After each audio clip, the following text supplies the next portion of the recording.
Welcome, Joystick Justice League, to the 5th episode of Breaking News. I'm Mike Frucios. I'm Joe Morin. And of course, this is the show that started Joystick Justice League off, giving you all the latest news on indies, AAAs, all the greatest stuff that's coming out in like the next 12 to 18 months. We're never short on games. I mean, this, like, say what you will, Joe. People will say what they will about, the current state of the industry, that there's like a lack of AAAs. That there's not a lot of games on the horizon. Like, what do you think about that right now, Joe? Like what a lot of the criticisms have been levied against the industry in this particular rocky beginning to the 8th generation. It's definitely it's been a little bit rocky. I could see a little bit where people are coming from. Where we're getting really close to E3, and I've got my hopes up fairly high. I'm hoping that there's going to be there's going to be a lot showing there, and I'm really hoping for that kind of WoW game that's just gonna blow our minds, right? Yeah, we're gonna see something, and I think we may get that this year. I don't know what it's gonna be, but we'll see. Well, let's see. You wanted to talk about predictions. What do you think it's gonna be, Joe? Like, give me some of your crazy predictions for E3. I think Rockstar is gonna come up with something maybe that we're not expecting. A new IP or a sequel? I think it could be either or. I also think that we're going to see a brand new Mortal Kombat game. Those are my two big ones. Yeah, now that Infinity Ward and NetherRealm have partnered up, I mean, now they've got that extra cash to really nail it. I mean, Ed Boon himself has been tweeting that he's going to be revealing something soon, so, it wouldn't surprise me at all. Myself, I'm really betting, coming from a Sony side, betting on a Media Molecule reveal. I really want to see the next-gen plans from the makers of Little Big Planet and Tearaway. Mm-hmm. They're having some great success right now off of the successful, the tremendously successful Little Big Planet port and Tearaway for Vita. You remember back at last E3 when they were playing with the PlayStation Move sticks and creating that puppet show. I really look at them and companies like That Game Company, and also another company I really have on my horizon to see what the follow-up to Journey is going to be. You can expect nothing but unabashed creativity out of these guys. Also, I would say I'm kind of betting on GTA 5 being announced for PC and possibly next-gen consoles to really make that online work using the cloud server and actually get the glitches out. So I don't want to get too much into speculation for E3. It is around the corner. We're going to be giving you full coverage as it goes down. And depending on work scheduling, if you tune into twitch.tv/24bit heroes on June 9th, assuming I'm at home for 9 p.m. Eastern Time, the Sony conference will be on. I'm sure Xbox conference will be earlier in the day or somewhere around there. And Nintendo Direct will be doing, hopefully, watch-alongs on that and seeing what's going on. But even then, without AAAs, Joe, as we're going to get into our list, as usual, tons of indie stuff just happening all the time. There's no real schedule for indies to have to drop. They just kind of drop throughout the year whenever they need to, whenever they're done and polished. They don't have to hit, a summer launch window or something like that. It's just basically, it's done, it's ready to go out, and wow, we have a pretty beastie list here, Joe. Yes, we do. Not indie to start off with. Let's start off with a pretty fresh-looking AAA title coming out for the Xbox One exclusively. This is Sunset Overdrive from Insomniac Studios, formerly exclusive to Sony. Dropped the exclusivity when they made Fuse to mixed reviews, and now we've got Sunset, which is exclusive Xbox One, Joe. So they just released a new trailer. Finally seeing some gameplay footage. What did you think, Joe? It was nice to finally see, because when we first took a look at this, there wasn't a whole lot there. But I mean, this has really turned into something quite special. In my personal opinion, we're seeing elements from a lot of games that have been very popular. With Insomniac and other things, they're taking elements of like Ratchet and Clank, Dead Rising, Pain, Jet Set Radio, Ratchet and Clank, Resistance, and then throwing what Insomniac does always well is just multitude of weapons, and just outrageous stuff. I think there's actually a lot going on in this game. Exactly. I mean, for what people know about Insomniac, I mean, the stories are good. I mean, Ratchet and Clank had a fairly decent story among the series. Resistance was one of the best examples. But, really the focus has always been on wild and crazy weapons. And I mean, this game has no shortage, but it's also sandbox. Now, when this was first revealed and they showed the early gameplay footage, I'll admit, I was not that impressed. It just kind of looked like an open world version of Pain or something. But now they're actually showing some of the new cool stuff in this, like wall running, and there's like elements of like Dead Rising in here, and of course it looks like Fuse but not taking itself so seriously. There's no real story here. I mean, it's essentially set in the apocalypse, but it's kind of like the awesome apocalypse. So it's like the nice apocalypse that you want to be part of. It's a weird thing. It's like I believe they said it was an energy drink that actually caused people to get messed up. You know, it's a bit turn of into zombies. Yeah, it's a bit of a strange premise, but I think people are really going to be gravitate towards this because of the gameplay. Yeah, you know, I mean, look how well games like Saints Row 4 did, where again the emphasis wasn't really on story. It was just about a big playground for you just to have some irreverent fun with. And just like I said, man, it's like when you take the weapons that only Insomniac can come up with, like the TNT Teddy, fantastic. TNT you know, Teddy. It's going to be crazy. Plus, you know, you get a bit of Titanfall in there, a bit of Mirror's Edge. Yep. I think there's a lot of meat, and I really actually and genuinely excited for this as an Xbox One exclusive. This is actually the first game outside of Titanfall that makes me say, might be time to plunk it down now. It's definitely an exclusive that the Xbox One sorely needs. And, yes, absolutely. This is going to be one, will it be a console seller? We'll see, but it's definitely going to be a good exclusive for these guys. I think it's going to be one of those ones that gets streamed a lot because of the crazy situations that can happen. I mean, everybody wants to look funny in their videos, right? And what better to do than a game like this? And I see it becoming one of those word-of-mouth games, just kind of like Dead Rising 3 became such a great launch exclusive for the Xbox just because of all the characters on screen, of all the crazy fun you could have, customization. I mean, there was a lot of customization in this game, too. So, you know, I've changed my tune on this game. I'm actually, you know, salute Ted Price. This one looks fantastic. So that's coming out somewhere in 2014. I think we'll probably get a solid reveal date at E3, or at least close to that point, coming from Insomniac and Microsoft. Now, going back to our usual bread and butter, trying to promote the indies. You know, not that we love AAAs, we love everything, but, you know, we like to give indies their exposure. Ooh, let's bridge the gap here between indie and mainstream. A franchise that has kind of taken the underground by storm, has become a critical darling, and is kind of put their publisher firmly in the black now. Devolver Digital, okay? Denton Games is releasing somewhere in Q3 of this year, Hotline Miami 2, wrong number, Joe. Now you can stop crapping your pants and let's talk about what to expect, Joe. Well, I think you know that the first game is a game I told you, I believe I've worded. It's a game that I'm like physically in love with. I mean, I absolutely adore the first game, and I'm still playing it a lot. And this game may appear to be more of the same, but there's definitely more going on here. There's more story. There's more varied attacks. There's going to be a whole bunch of new masks for you where to give you different abilities. It's definitely not going to be just just a straight up sequel with the same tropes. There's definitely a little bit more going on here from what I've seen. Well, that's the thing. I mean, that's the thing I've been hearing a lot of around the net, is just that it's more of the same, but that's not necessarily a bad thing. And I firmly agree. That's not a bad thing. It's the whole bigger, better, badder WrestleMania 3 formula. Let's take what we did and let's not try to reinvent the wheel here. Let's not broke it. Let's not, if it ain't broke, don't fix it mentality. Let's just make it bigger. And this game is bigger, Joe. Let's talk about some of the new things we saw in this. So firstly, what I noticed, the first thing you notice is that we're going to have a much more convoluted, twisty narrative between like 4 main protagonists. Yes, that's a big thing, and it's going to definitely add more to the stories. We're not just looking at it from one perspective, so there may be instances of different players playing through the same part of the story, but we're going to get to see different viewpoints, different perspectives. And there's also going to be some varied attacks now. You're going to be able to dual wield weapons, and like I said, new abilities with masks. This is actually on my list, probably the one that I'm looking forward to the most. Well, that's the thing. It's not just the mask, Joe. You mentioned that now each character has their own specific fighting style. So one character has a non-playable partner that covers them and does firing from the back. Yep. Or you've got Mr. Iron Fist. You've got the dual welder. So many different ways to approach this game. In addition to the masks, which give you all the different perks.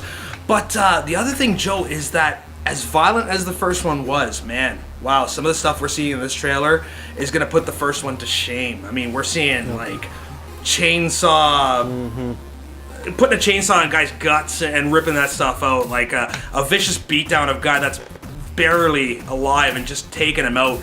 This game's not for the squeamish, Joe. Nope. It's definitely, and this is another this growing genre of the Twitch action game.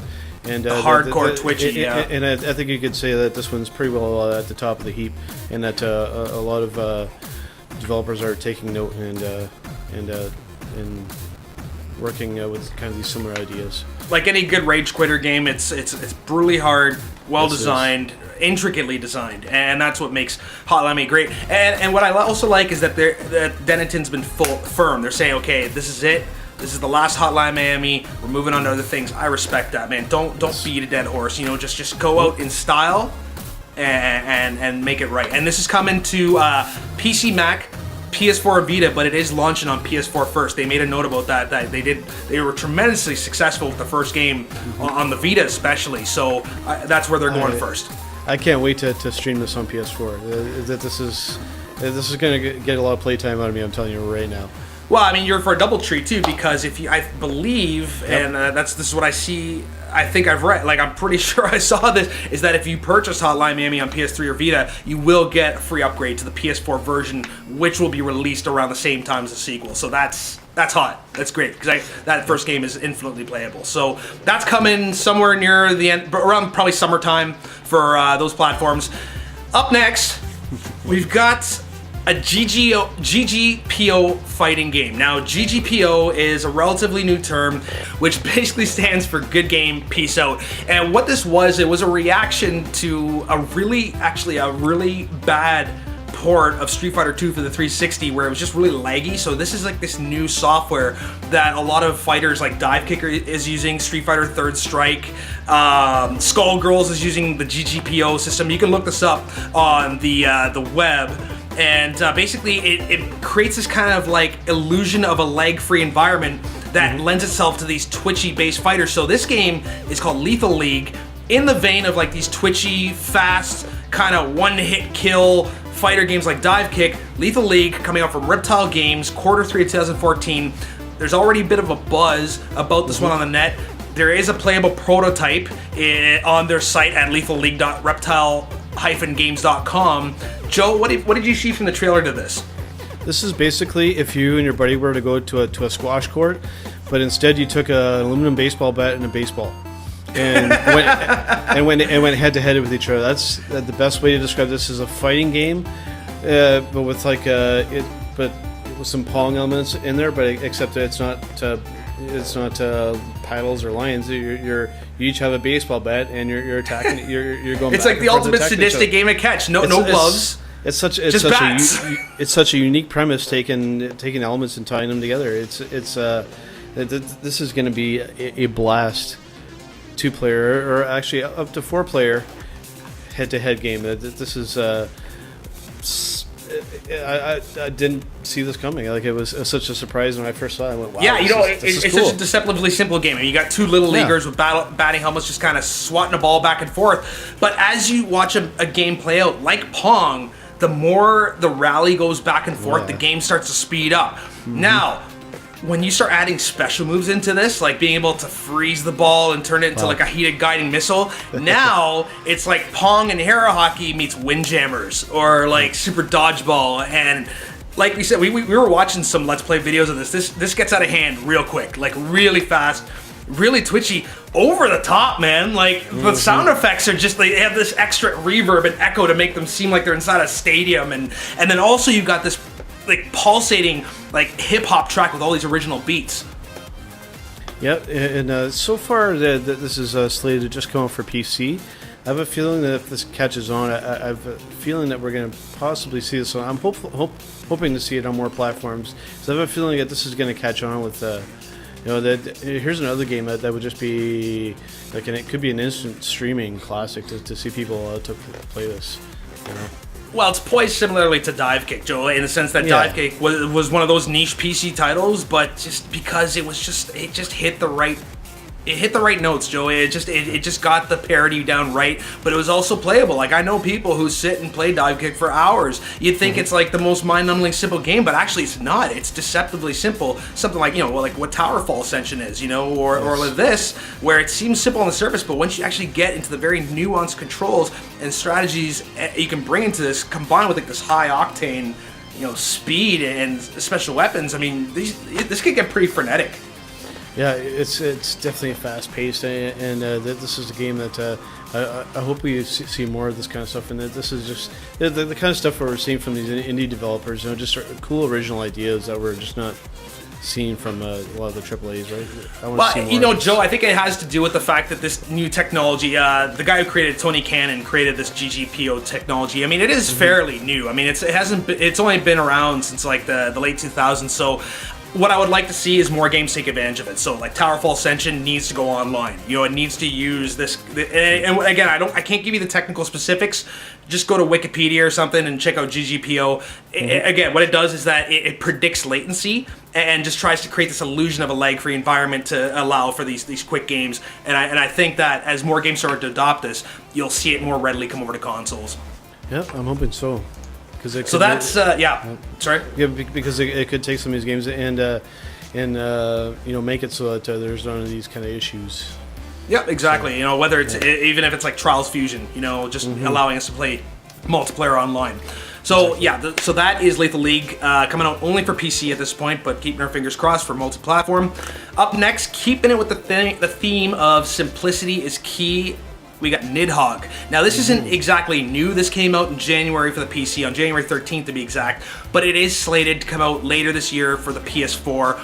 This game actually got January's Game of the Month for IGN. Now, wow, okay, that's a pretty high honor. A lot of people buzzing about this. Seems like an Intellivision game, Joe, when you look at it. What's so appealing about it? It has a very unique look, first of all, with a definite Intellivision vibe going on, but when it comes to the actual gameplay, it's almost similar to a take on tower defense. You have this level, and it's like you're each defending your end, and as you get a kill, you move closer to your opponent's end, and vice versa. You attack, then you push closer. It's like almost like a tug of war kind of a thing going on a little bit. Yeah, it's like a side-scrolling fighting tower defense. Like you have to you have to reach the goal. But if you get killed, then your enemy can start gaining the ground. That you can start regaining that ground and going towards their side of the screen. And whoever makes it to their side of the screen wins. And it's cool. But the fighting system itself is complex. You have high strikes, low strikes, mid strikes. You got parrying. You can throw your weapon in an instance. You can roll around. You can do melee attacks. You see how dynamic the fighting system is. I mean, it could be a one-hit kill. You could just lunge into the next screen and just stab them right to death, or you could go into like a crazy sword battle. And I've seen matches that can either end in a few minutes or go on like back and forth for like 20 minutes, just tug of war, like you said, Joe, just gaining ground, losing ground. So much to go, and this is online, so you're not just gonna be stuck in your living room and trying to find people to play this with. This is going to be, I think, like a pretty heavy online game, Joe. It's like you said, it looks very deceptively simple, but there's definitely a lot going on gameplay-wise, and to also be able to play online one-on-one, that's very, very cool. Yeah, but even if you don't play online, I mean, it's got a meaty campaign. I guess apparently you go through like 12 fighters, and just the visual style too, really striking. Even though at first, yes, you're thinking, oh, it looks like an Intellivision or a Commodore 64 game.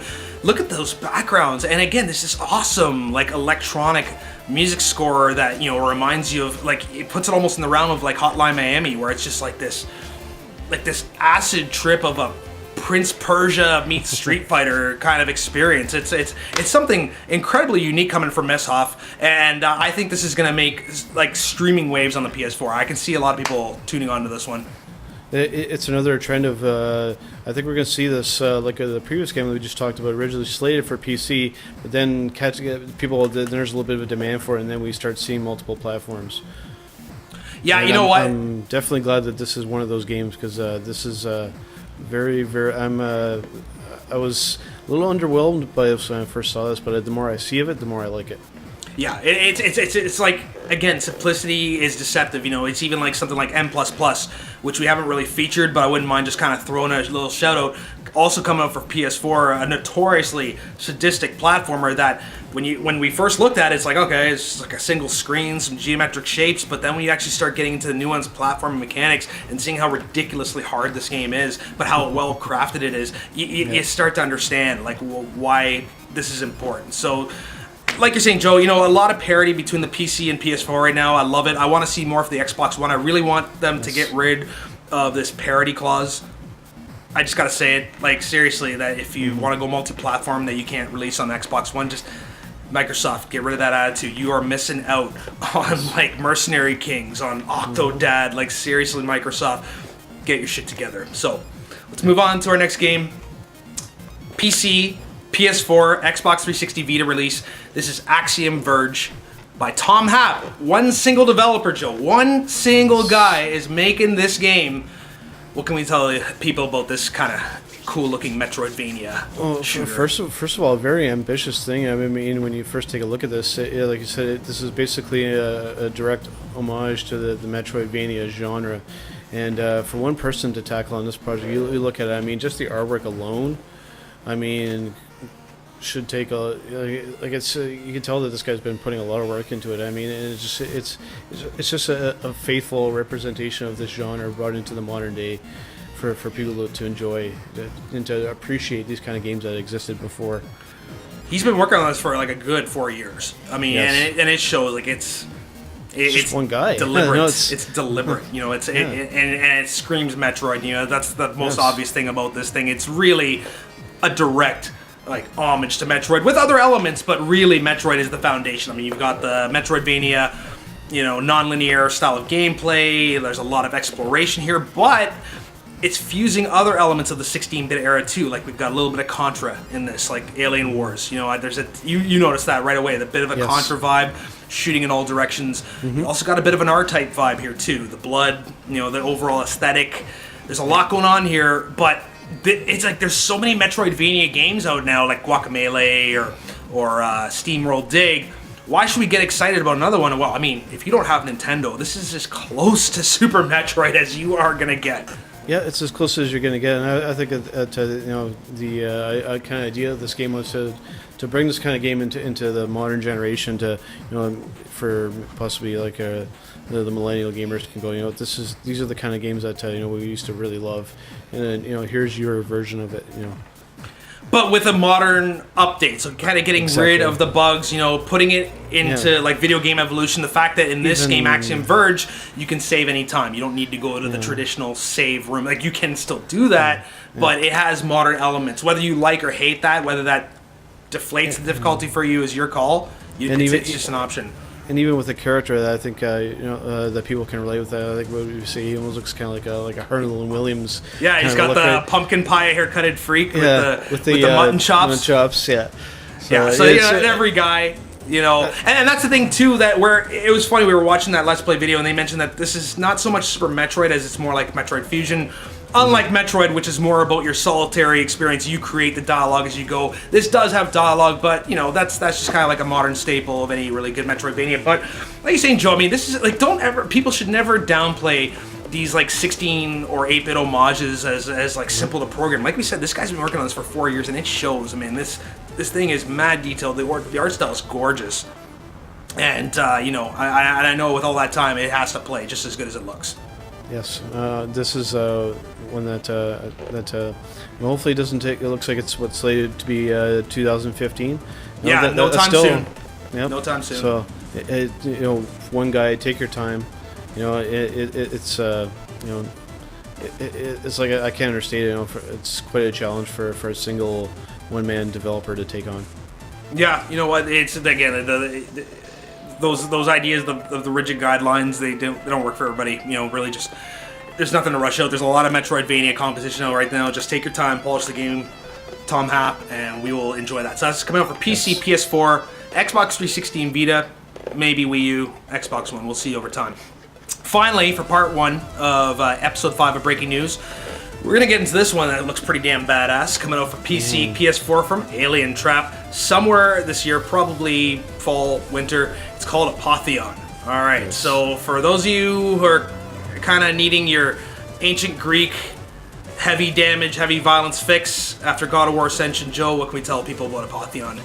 Well, you know, this is a side-scrolling action RPG, but with done in an art style that looks like straight out of like a Greek kind of history, like they are working like the pottery from ancient Greek mythology. That's the art style they're going for here. Very, very unique right off the bat, right? Oh, absolutely. I don't think I've ever seen it before. No.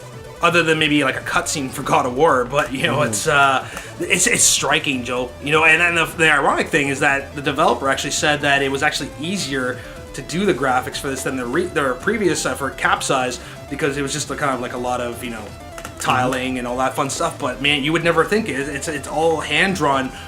Kind of a Metroidvania game, Joe, but they said not really. Yeah, it's more of like a side-scrolling RPG. Exactly. It's there's definitely it's a bigger world that you're delving into, right? It's not it may appear fairly linear, but this is a fairly large world that you're going to be going through. And and that's the thing. I mean, it's non-linear, but I think the focus here is on the combat and on the story. It's not really on like leveling up and getting new powers. And the combat for me, it ties back into Nidhogg. You know, just this kind of multi-hit point based combat that's really interesting. Plus, you've got bows and arrow kind of play. You got melee combat, sword combat, an interesting ragdoll physics to the platforming, which makes it interesting. Kind of keeps it again, it makes you think that you're like watching an old ancient Greek piece of pottery come to life. And I just think that it looks awesome, but it's also got that God of War vibe. Did you catch that? It definitely it definitely feels almost like a side-scrolling God of War type game, which there hasn't really been a lot of. That, and also like you just thinking about it, right? Like again, Dark Souls. You know, the idea of, you know, using your shield, your sword, knowing when to retreat, knowing when to lunge, knowing when to parry. This style is getting really popular. I mean, people fought with the whole sword play mechanic for years, really, until games like Dark Souls kind of came out and made it feel right. And that's what I love again about Apotheon. It's not just, you don't just walk through this and start slashing away and things disappear. You actually have to fight every enemy you encounter in this. It's not just one of the ones where you just stand in front of your opponent and then take him out until he's dead. You know, you have to strike a couple times and then either put up your shield or retreat a little bit and then go back in. It's not just one of these ones where you're just standing in front and just hacking and slashing, right? Exactly. There's a strategy involved here. That's right. So that's another really exciting, gorgeous-looking game coming out for PC and PS4 only. Summer 2014 from Alien Trap. Stay tuned, guys. We still have two parts of breaking news come up. Another 6 games to talk about, plus in part 3, what we usually do to end off the show, what we're playing this week. Okay. So stay tuned for more breaking news coming later this week. And in this episode, I'm Mike Frisios. I'm Joe Morton. Peace out, guys. We'll talk to you soon. Game on.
Welcome back to Justice League, to part 2 of episode 5 of Breaking News. I'm Mike Frisios.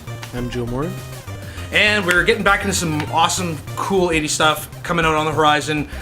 Let's get back with, we talked about Hotline Miami 2 in part 1, Joe. Devolver Digital is not finished with us by any means.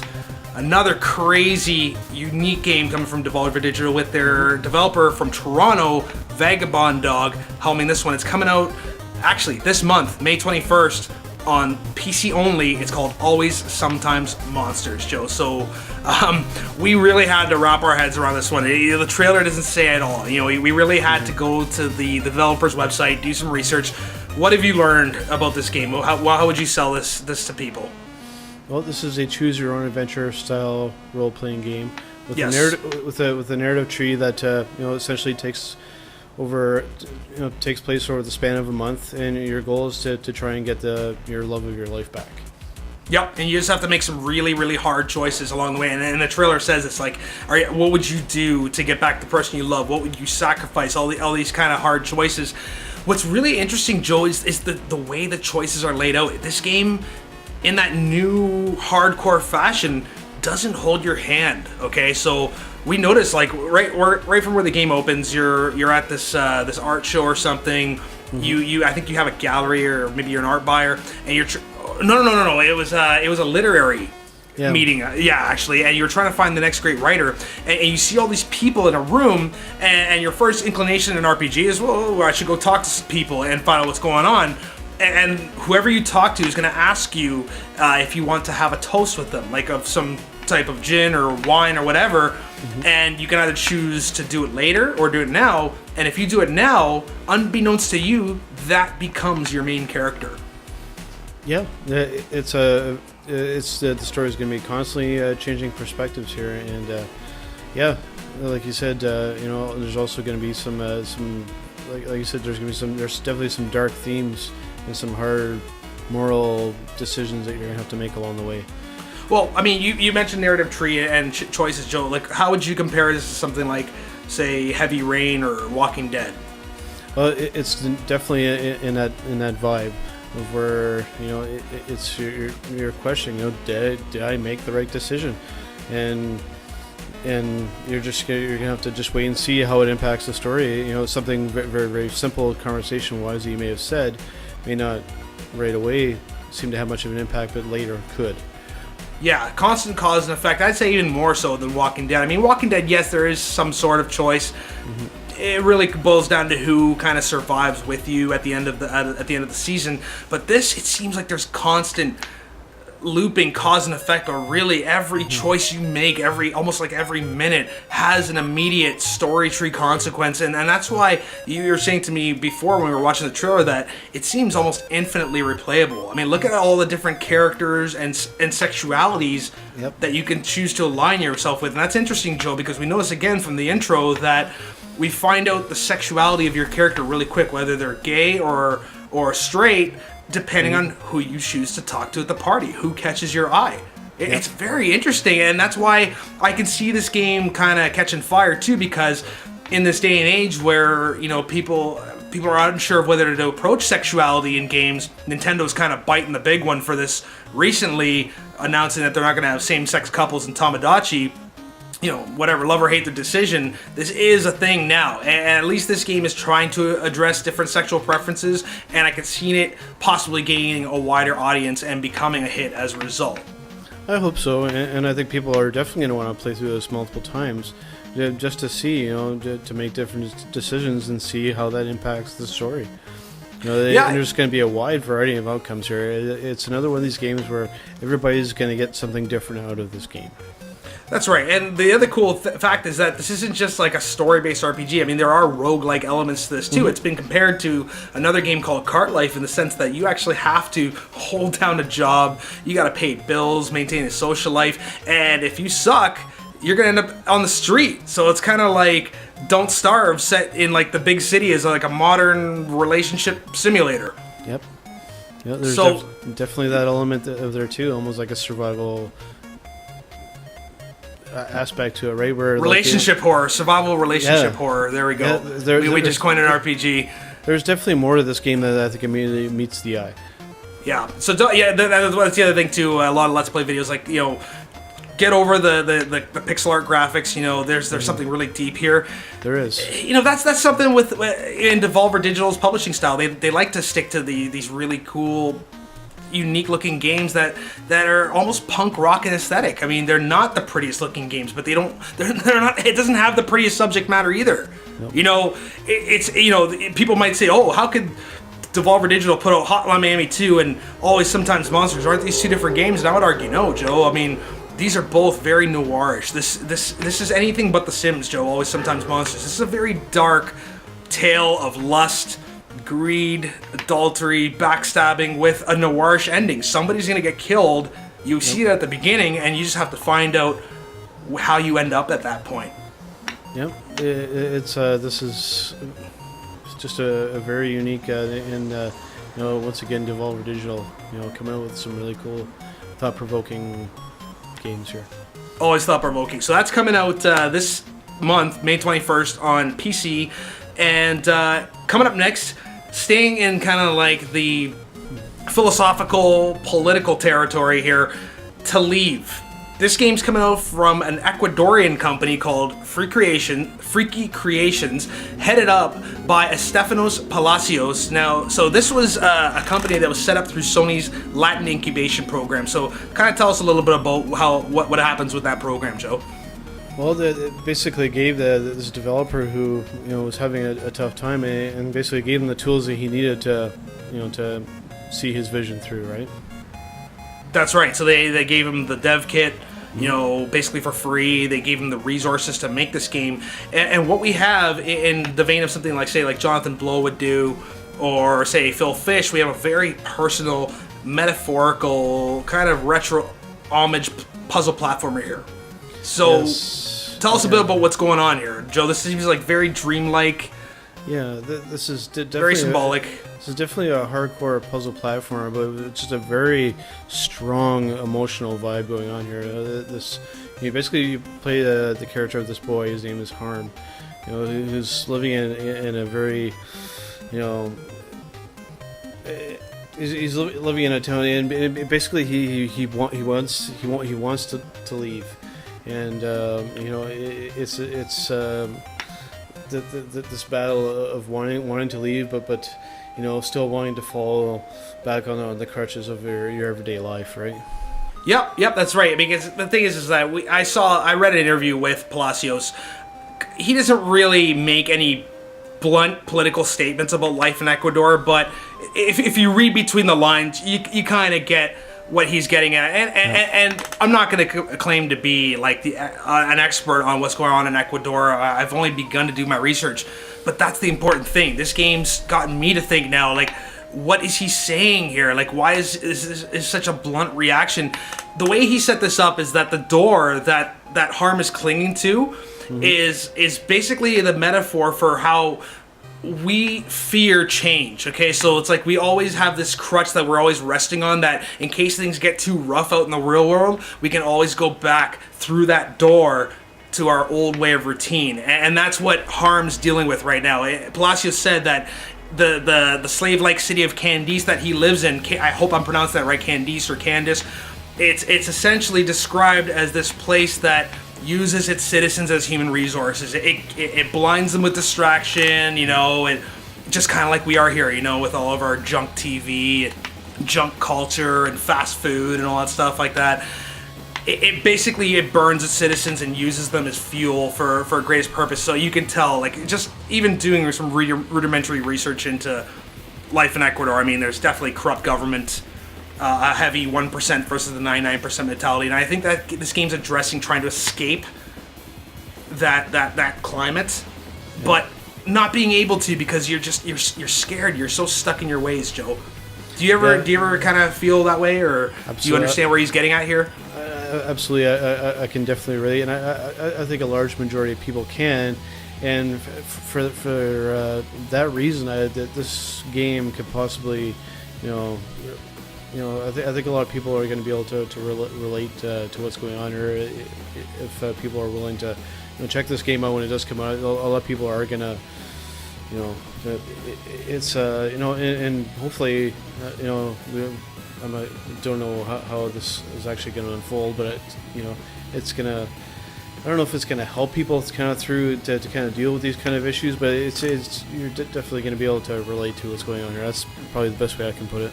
I think you got it, Joe. I think he mentioned that. It's just the fact that it is dreamlike. It's not really set anywhere. So anybody can really relate to this game, Joe. And I think anybody can kind of place themselves in the shoes of Harm trying to get out of harm's way. No pun intended. But it's like, I think just like a game like Journey, where it's just so sublime and it crosses gender and racial boundaries, where you can just be this character. I think this has the potential to maybe unlock that spirit in us all of being able to make that change or overcome those fears that are kind of holding you back. So wow, tremendous stuff. This is coming out for PS4 and Vita only somewhere this year from Freaky Creations. So keep an eye on to leave. Like I love the fact that Sony is trying to reach out to these smaller, more impoverished developers who otherwise wouldn't have access to these resources. I mean, it's just great to see opportunities like that being coming out. And just kind of a side note, Joe, I mean, we were talking about this prior to recording here. I really think that love or hate the PS4, you know, people are complaining, including myself, that it is a little underpowered. It's not quite what we thought it was going to be. That might change with cloud gaming, but in lieu of that, what Yoshida and Cerny and these dudes are doing that is right is just creating a new culture for Sony. I think they're reinvigorating that brand now by showing goodwill towards indies, towards third world countries, like in this project. I see legendary status coming out, and I hope Nintendo and Microsoft can wake up and try to read between the lines of what Sony is truly doing. It's not about hardware this generation. It's about reinstilling trust after the failure of the Vita and the PS3.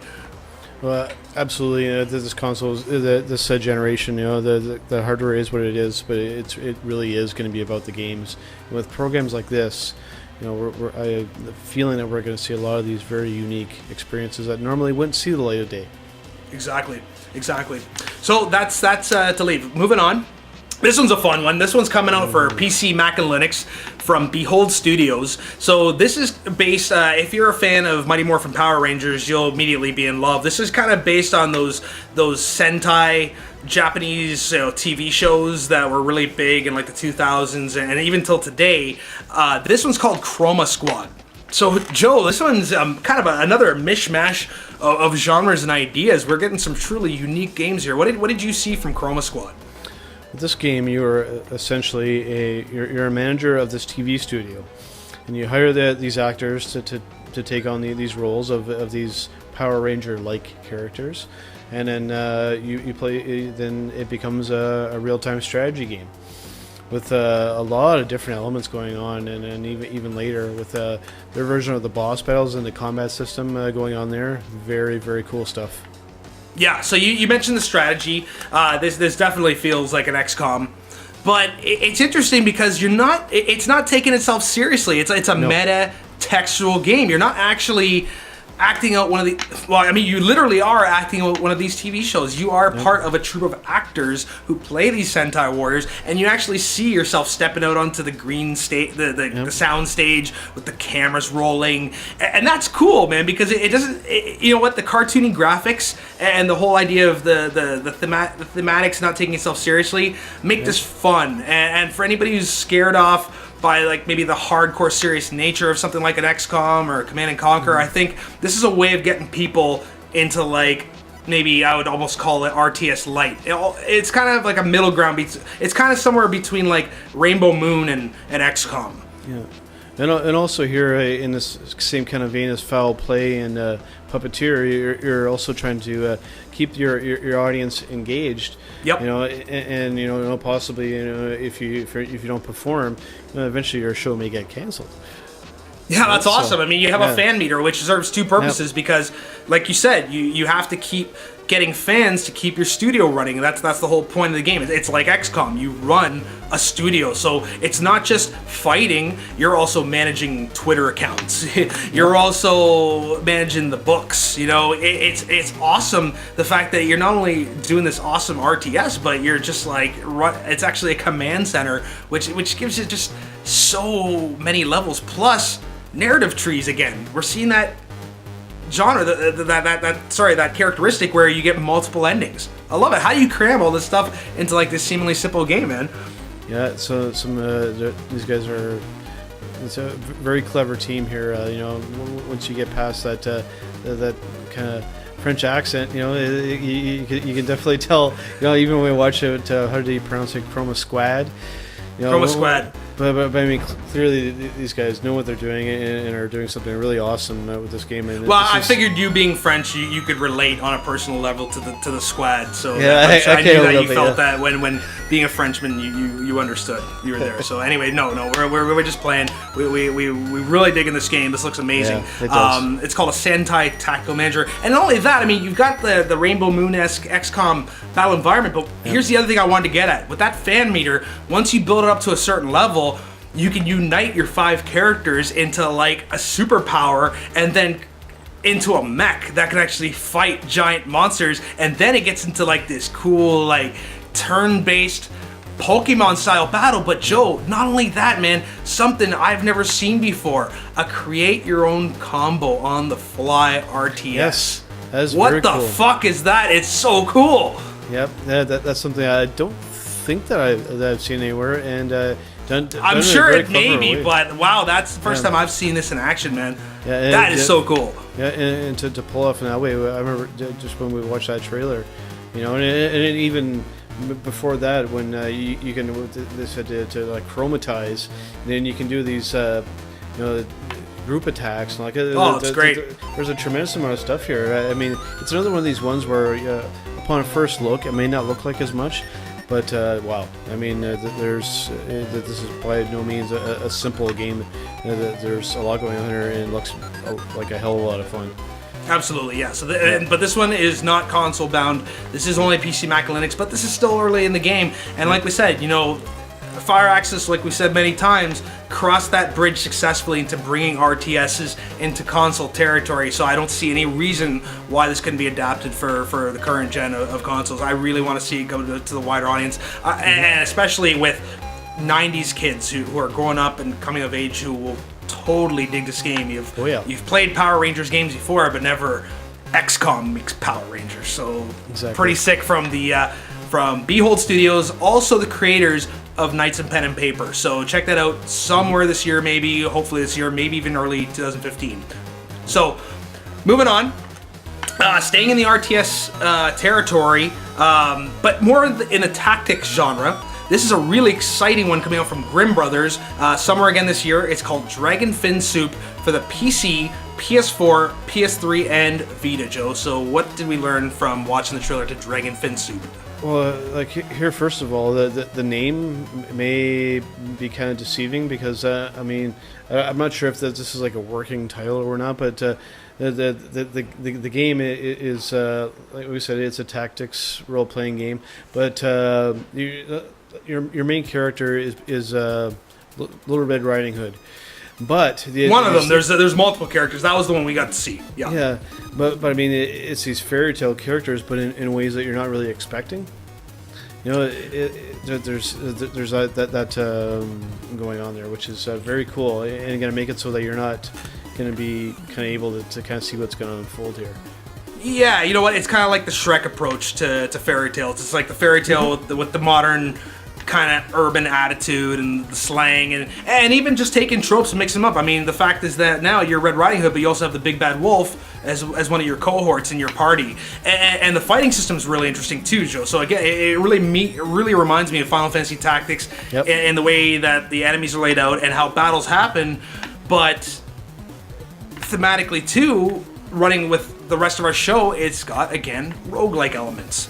Yeah. So when you really delve into this, you know, I think that this is something that may even appeal to people like Diablo, because once you get into your abilities and your weapons and the crafting, when you open that menu up, it's almost like a Dungeons and Dragons kind of elements you see, like depending on the weapons that you have, how they're you know, fire damage, water damage. Yeah, it's very, very. I think it's deep. You're going to be able to go. You're probably going to be able to play in a couple of different ways. You could probably play through it without going into that too much. But if you're willing to, you can really get right into the guts of this and really kind of, you know, really soup up your character. Yeah, and like SteamWorld Dig, you know, it's meant to be played multiple times in the sense that the levels are also randomly generated. So, just exciting stuff. Another bridge in the gap between PC and Sony. This one's called Dragon Fin Soup from Grimm Brothers. For you fans who like your fairy tales a little tossed with a little bit of, you know, little bit of rubbing alcohol, maybe kind of like Wolfing Amongst Us. This is going to be up your alley. All right, so moving on to our final game, staying in the RTS territory, and I'm loving this, man. Now that XCOM has broken the gates open for console-friendly, intuitive RTSs to come out, we've got There Came an Echo from Iridium Studios, which feels like XCOM meets like Ghost Recon, but with like a new thing about it. Joe, what is going to set this one potentially apart from other RTSs? What's going to set this apart is the fact that you can use voice commands to set up your own commands to control your unit. Customizable, right? Like you're gonna be able to customize it. You're not gonna just be reading off like a script. You're gonna be putting your own voice here and telling your guys to go to a certain checkpoint, or to take cover, or to provide covering fire, or to flank. You're gonna be able to do quite a bit here. That's the thing, but it's like I don't know how deep it's going to go in customization. But my mind can only wander at the possibilities when you're streaming this and what you might assign to the voice tags. Like, this could get out of hand really quickly in terms of what you decide to name your characters, and the commands like, "Hey, shithead, go piss up a wall," and there he goes to take cover. But yeah, I love the way that the mechanics themselves seem to be laid out. In terms of using voice commands, not making this a cumbersome effort, instead of having to know all the coordinates on a board, like saying C3 versus C2, it seems like there's just objective markers that actually have a coordinate on them. You yell out the coordinate, and then as your soldier travels on any predetermined path, they'll have some kind of dialogue that they'll quip out. So it looks very fluid and just tough as bones. Yep, and you got Will Wheaton doing one of the voices. So All-star voice cast, yes. Yes, so very cool too. Yeah, so this doesn't have a date yet. I mean, I think when we were watching the trailer, they were probably just using dummy actors for the voiceovers. I mean, we have some real A-list talent that's really going to make this game come to life. And I just see glorious things. But whatever platform you're playing this on, you'll have a crack at this one somewhere, maybe later this year or early 2015. So that is part 2. Stay tuned for part 3 of Breaking News episode 5. We're going to come back with some of the games we're playing right now. Talk to you soon, guys. Peace. Game on, guys.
Welcome back to Basic Justice League to part 3 of episode 5 of Breaking News. I'm Mike Frisios. I'm Joe Morin.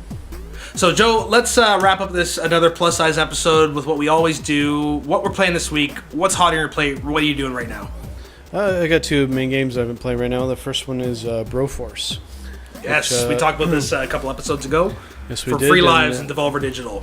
Yeah, and the early access has been released on Steam, and I've been playing this quite a bit. And as we mentioned, this is at first look, it appears to be just a side-scrolling shoot 'em up, but I mean, this is just taken to the extreme with using your characters like Machete, Arnold Schwarzenegger, Dolph Lundgren, and it's just you're causing just chaos and just totally destroying the environments, and just epic boss battles. And I've been having a real blast playing this game, and it's I've been playing it quite a bit. Difficulty wise, what is it like, Joe? Is it hardcore? Is it a walk in the park? It's definitely hardcore. It starts off fairly easy and then it ramps up fairly quickly and becomes a really stiff challenge. It's getting hard. And does this have multiplayer? Yes, it does.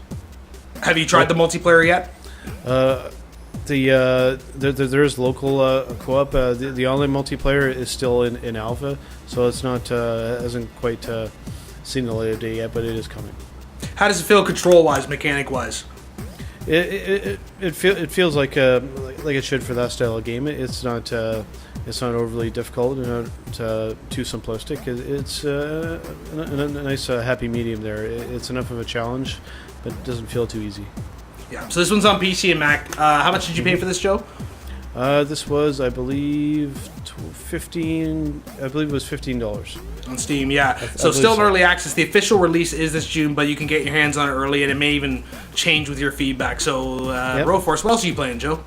I've also been playing a game that we did recently on Joystick Justice League Battle Arena. That's WWE 2K14. Mm-hmm. Yes. Yep. So what's new about this one? What makes this makes this worth buying if you bought last year's? The main feature with this version is the 30 years of WrestleMania with the 30th anniversary of WrestleMania this year. That's the main attraction here, allowing you to play through all these legendary matches from WrestleMania 1 right up until WrestleMania 29. All of these big matches that you can possibly think of, like Andre versus Hogan, Warrior versus Hogan, Savage and Macho Man, Bret Hart and Steve Austin, like all of these really memorable WrestleMania matches, and you get to live through and actually live through these moments that actually happen in these matches, and that's the real attraction here. Right, because it's not only set up with full motion videos and history, but like you said, Joe, you actually have to meet match checkpoints that actually happened in the real match. You'll hit a checkpoint in the match, and it'll actually use very eerily similar camera angles from what you remember, like say watching Hogan versus Warrior in WrestleMania 6. Like it feels like you're reliving this game, and that's really what wrestling is like. I mean, you have bookers who decide the general skeleton of the match, but it's up to the wrestlers to improv and make it interesting between those checkpoints that they have to inevitably hit when one guy falls and the other guy reigns victorious. So you got 30 years of WrestleMania, Joe, and like the previous games, you got a great combat system which they revamped in WWE 12 when Ukes changed the formula back to what Aki did in the N64 days with like the strong, weak, directional based attacking method, which I love. I think it makes it way easier to play now than the old SmackDown versus Raw games were. You've got online, of course, and Joe, the usual community, I mean, which is awesome. All the DLC you can get. Like, what have you found there, Joe? Oh, there's especially when it comes to the user created stuff. I mean, new arenas, completely off the wall characters that people have created. You can get Homer Simpson, Spider-Man, Batman, Jason, from the horror movies. I mean, kind of any of those off the wall kind of characters you can think of. You're probably going to find them there. And then you can create your own fantasy league in the universe mode, which is awesome. You can actually plan your own pay-per-views and basically be Vince McMahon. You can run the WWE universe, or you can just participate in like a Royal Rumble or like a No Holds Barred. So many game modes, just so much robust content within this package. Plus the ever evolving roster of legends, which I think they've 99% gotten there now. Like, I mean, you've got Warrior, Savage, Hogan, Yokozuna, Rock, Stone Cold, just missing Piper. I mean, I know you've got the Hot Rod t-shirt, but maybe 2K15, which is coming out for next gen, we'll see something different. But for now, man, there's no better wrestling game in town, I think. Yeah, if you're a wrestling fan, this is absolutely, even if you were a fan back in the day or now, I mean, there's going to be something here for you, and anybody who likes wrestling, I think is going to get quite a bit of playtime out of this game. Yeah, PS3, 360 sequels are coming for next gen this fall, so stay tuned. We'll probably have some gameplay videos after E3. In terms of what I'm playing right now, I'm playing a couple of indie titles. I'm getting into SteamWorld Dig, which is recently came to like PS4 and Vita. I've mentioned this a couple times. This is in the kind of the vein of the Metroidvania craze that's kind of happening now. So it feels very, very Metroidvania. You're essentially in this like turn of the 19th, 20th century mining town. You've inherited this mine from your dead uncle who got lost in the mines, and now basically it's up to you to, I don't know, piece the story together, which I haven't even finished it yet, but it kind of feels like Terraria meets like Metroid. I mean, you're digging, and what happens is that whatever choices you make, like in Terraria, stick. So if you make a certain path through the mine, going deeper and deeper and deeper, you have to stick to that path. So you can sometimes paint yourself into a wall, but luckily, I mean, you can always upgrade your axe or your hatchet or your drill, and you can gain new powers like you do in Metroid. There's non-linearity, and no playthrough is the same anytime, so it's always a randomly generated mine, so you can keep playing, keep upgrading.